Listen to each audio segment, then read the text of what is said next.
Get out of the car, please. Huh? Get out, out, out, out!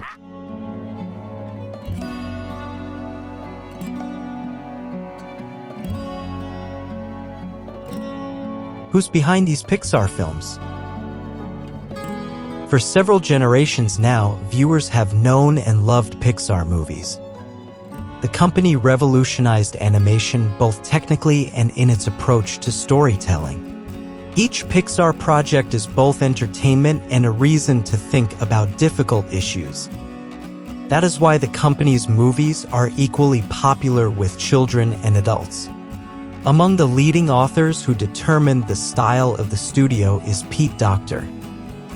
He was a lot of things on Pixar projects: an animator, screenwriter, producer, voice actor, and even a double bass player when recording soundtracks. As a director, Docter directed 4 animated movies that are considered key in Pixar history: Monsters Incorporated, Up, Inside Out, and Soul. Let's see how Docter's style can be seen in these movies and how it defines the face of the entire studio. Subscribe to our channel so you don't miss new videos. I can't believe it. Oh, Mike. I was on TV! Ah, did you see me? I'm a natural! Hello? According to Docter, he learned the secret of creating a good story from classic Disney animated movies. The director realized that laughter must be balanced with tears. That is why Docter appeals directly to our emotions through circumstances and conflicts that are understandable to everyone, recognizable images, and eternal questions. The characters in his movies are multi-layered, and the themes raised are sometimes atypical for family animated movies. For example, the theme of death. Docter tries to choose stories that, on the one hand, are known to everyone, but, on the other hand, seem difficult to interpret unambiguously. For example, everyone knows that small children are afraid of monsters that live in closets or under the bed. What if we imagine that these creatures are not a figment of children's imagination, but very real creatures whose job is to scare children every night?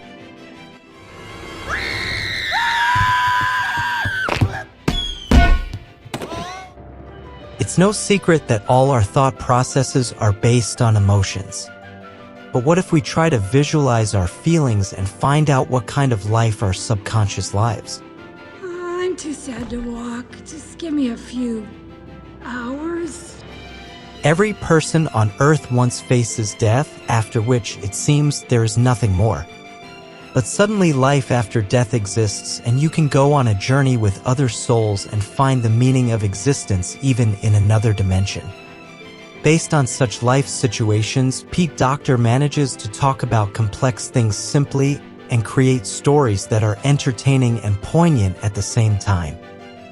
The director places ordinary human problems in fantastic circumstances and reveals deep themes of love, friendship, and self-discovery, giving the characters the opportunity to independently find answers to troubling questions. I'm just afraid that if I died today, that my life would have amounted to nothing. In addition to the subtle workings of the plot, Docter's approach to the visualization of the characters is interesting. The director starts from the simplest shapes such as square, circle, triangle, and line. These shapes set up an associative series that helps to emphasize the character's individuality. For example, a square speaks of wholeness, strength, and self-sufficiency. And the circle is characteristic of soft, open, and cheerful characters. If you look closely, you will find that this language of shapes is the basis of design of any character and even space in the frame of Docter's animations. It's hard to argue with the fact that the round shape perfectly matches Mike Wazowski's wacky character, and Carl Fredricksen's grumpy old man can't be imagined without his square glasses, square face, and square torso. At the same time, the director sees the clash of contrasts as the driving force of the story. Note that the partners of both Mike and Carl are built on opposite forms.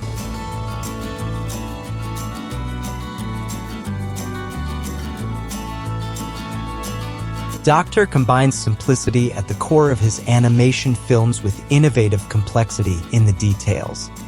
This allows to make the characters unique and interesting, and at the same time to improve animation technology. For example, Sally's coat, consisting of almost 2,500 hairs, became one of the most complex technical challenges in the history of Pixar. The monster ended up being extremely realistic, thanks to which Pixar laid the foundation for the animation of all subsequent fur characters. Another unconventional task was to visualize ethereal characters in a Soul movie. The very image of the soul was suggested by a light but solid material, aerogel, which is used in the space industry.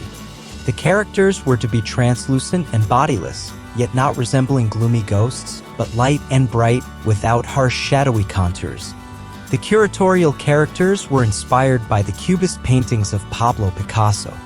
Their preliminary images were made with wireframes, which allowed to reflect the plasticity of the characters and to show them two-dimensional and three-dimensional at the same time. Thanks, Jerry. Head right on over there to Jerry. Thank you, Jerry. Is everyone here named Jerry? While paying attention to the development of the story and the visual appearance of the characters, Docter does not forget about the locations. The places to which the director transports his characters always have a vivid flavor. Monstropolis, the wilds of South America, the consciousness of a growing girl, and even the abode of souls. Each of these unique worlds required careful thought and imagination. Often the authors gave visible images of supernatural things that are difficult to even imagine, let alone draw. And in this respect, Docter, more than anyone else, knows how to make the strange, bizarre, and unusual natural, convincing, and believable. I found the snipe! Oh, did you? Are they tall? Oh, yes, they're very tall. Do they have a lot of colors? They do indeed. It is hardly possible to calculate the exact formula for the success of Pixar and Pete Docter's movies. However, one of the main elements can be considered the special closeness of the characters to the audience. Viewers can easily associate themselves with the characters of these movies, feel themselves in their place.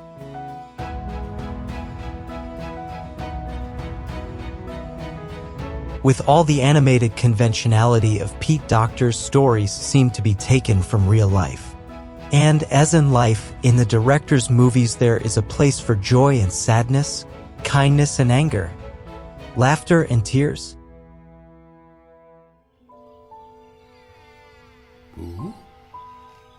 Kitty.